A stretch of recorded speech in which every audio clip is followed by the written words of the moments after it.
Magandang araw mga kaibigan. Bigyan natin ng reaction, opinion itong post ang balita ngayon. Title, Administrasyong Marcos Jr. sumulat na kay Meta.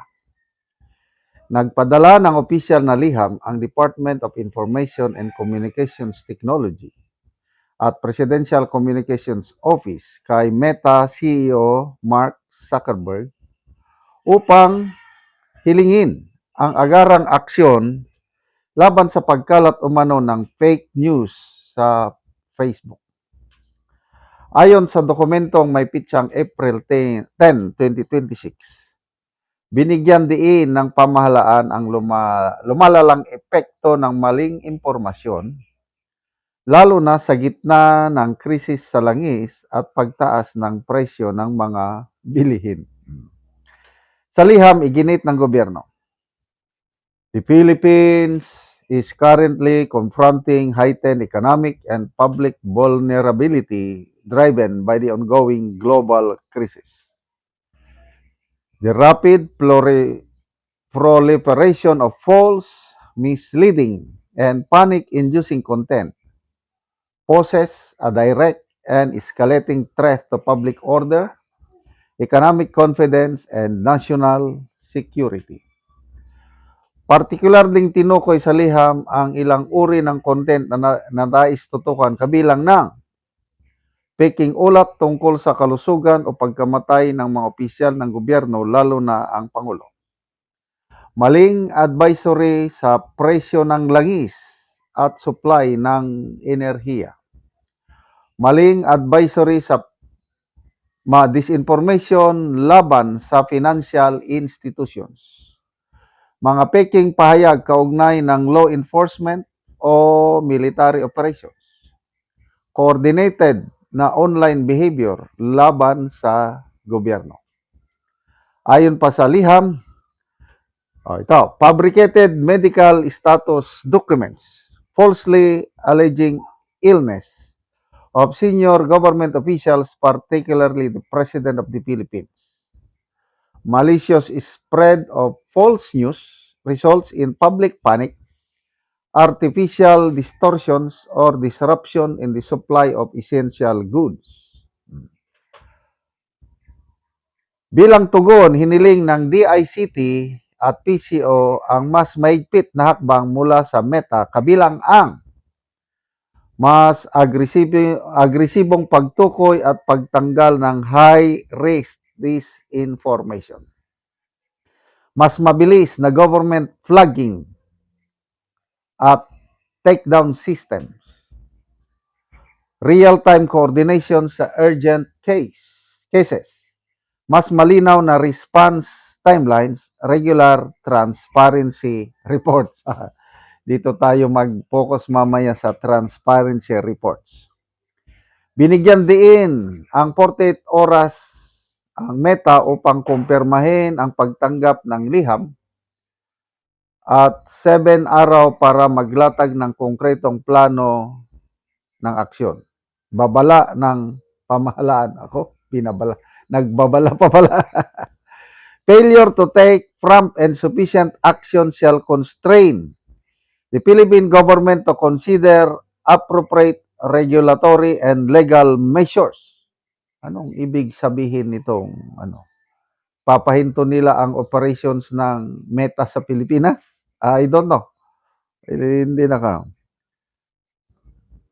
Ang hakbang na ito ay kasunod ng sinasabing sudden and coordinated surge in disinformation na tumatarget nila sa kalusugan ni Marcos Jr.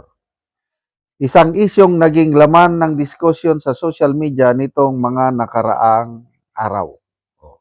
Tingnan natin ang nag-react. 4,900 ang nag-react. 4,500 ang tumatawa. Hindi sila naniniwala dito. 38 ang galit. 289 lang ang nag-like.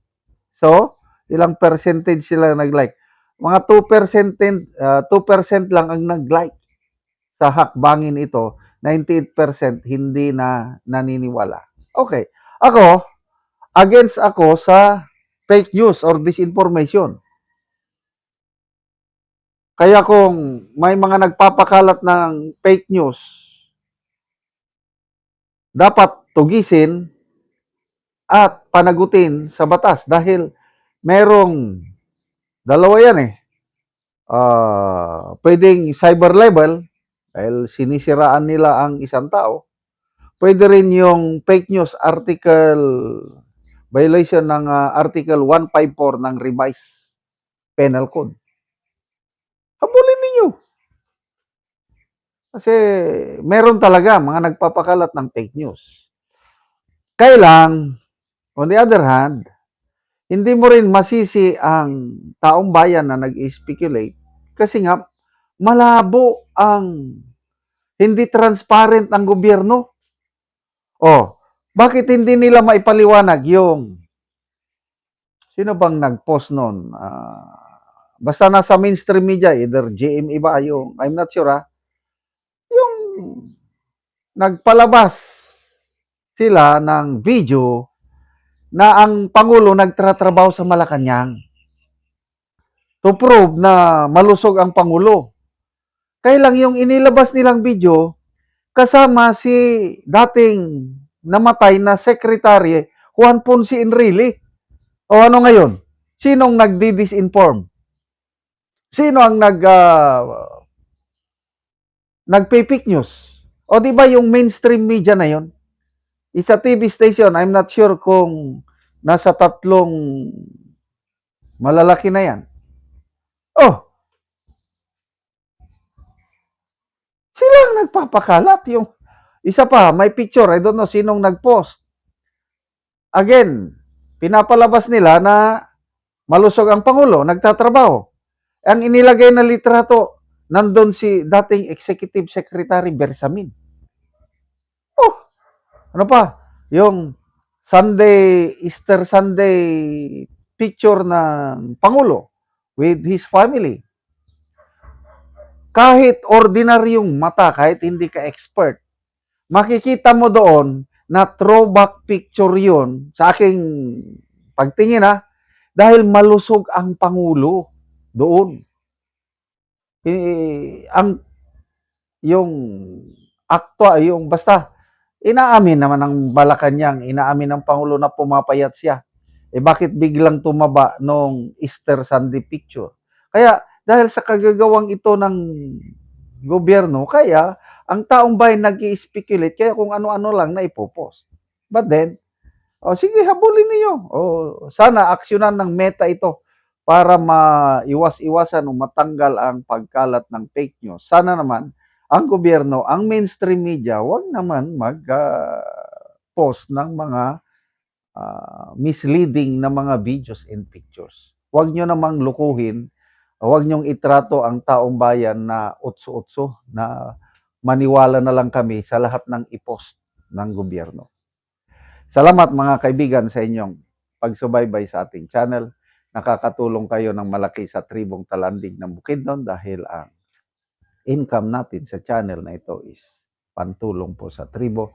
Namimigay tayo ng libreng yero at pako para makapagpatayo naman sila ng mas magandang tirahan. Panoorin nyo ang video na ito. Karon mag-atop na gyud sa balay ni Ante. So lipay kayo ang nagtabang sa iyaha na makabalay na si Ante. Okay, balo si Ante, gitabangan ra siya.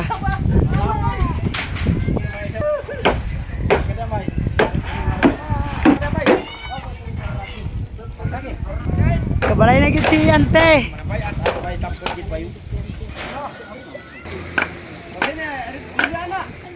Sandayungan nyo dak dit. Kali mo mani.